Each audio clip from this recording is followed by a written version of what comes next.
So I've recently been asked how long it takes to test each cell in a Nissan Leaf battery pack. Bearing in mind there are 96 cells and each one has to be tested individually. This one's fairly typical. It's a tired around 67% 30 kilowatt hour battery. There's a number of different factors that change the time that it takes to charge.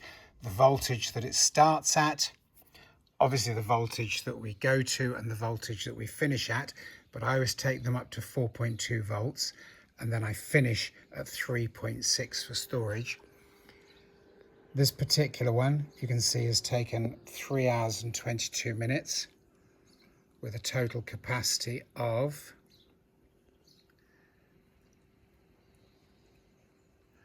56 amp hours. Sorry, being a bit slow there to spot the figure. So yeah, depends on the starting voltage and the capacity most of all, because the actual routine that I put them through, so the charge to 4.2, the discharge down to 2.8, and then the charge back up to 3.6 is the same for all batteries.